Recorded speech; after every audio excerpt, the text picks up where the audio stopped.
இனி வீட்லயே பானிபூரி செய்யலாம் எல்லாரும். ஆச்சி பானிபூரி கிட். திருப்பத்தூர் மாவட்டம் ஆம்பூர் அருகே ரயில்வே தண்டவாளத்தின் மேலே செல்லக்கூடிய மின்கம்பி பழுதானதால் ஹவுரா விரைவு ரயில் பாதியிலேயே நிறுத்தப்பட்டது.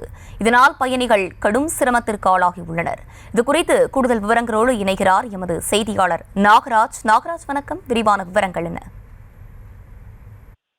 நிச்சயமாக அர்ச்சனி, ஆம்பூர் அருகே ரயில்வே தண்டவாளத்தின் மேல் செல்லக்கூடிய மின்சார கம்பி ரேணிகுண்டாவில் இருந்து பெங்களூர் செல்லக்கூடிய ஹவுரா விரைவு ரயில் சுமார் 1 மணி நேரத்துக்கு மேலாக நிறுத்தப்பட்டதால் பயணிகள் கடும் அவதிக்குள்ளாகினர்.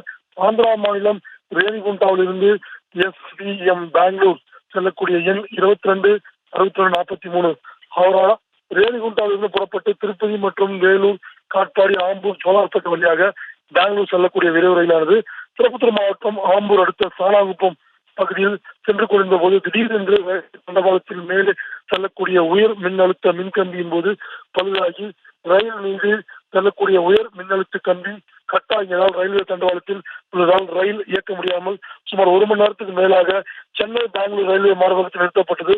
இதனால் பெங்களூர் செல்லக்கூடிய ரயில்கள் ஆங்காங்கே நிறுத்தப்பட்டது. ஆம்பூர், குடியாத்தம், வேல்பட்டி போன்ற ரயில் நிலையங்களில் ரயில்கள் நிறுத்தப்பட்டது. இதனால் பெங்களூர் செல்லக்கூடிய பயணிகள் கடும் அவதிக்குள்ளானால். மேலும் இதை குறித்து ஆம்பூர் ரயில்வே துறை அதிகாரிகள், இன்ஜினியர்கள் கொண்ட குழு உடனடியாக அங்கு சென்று அந்த 1 மணி நேரத்துக்கு மேலாக அந்த பணியை சீர் செய்து அதன் பிறகு ரயில் சுமார் அங்கிருந்து புறப்பட்டு சென்றது. அதன் பின்பு ஒன்றன் பின் ஒன்றாக ரயில்கள் வழியாக சென்னை, பெங்களூர் மற்றும் சேலம் மார்க்க ரயில் சென்றது. இதனால் அப்பகுதியில் பெரும் பரபரப்பானது. அர்ச்சனி, விவரங்களுக்கு நன்றி நாகராஜ். இனி வீட்லயே பானிபூரி செய்யலாம் எல்லாரும். ஆச்சி பானிபூரி கிட்.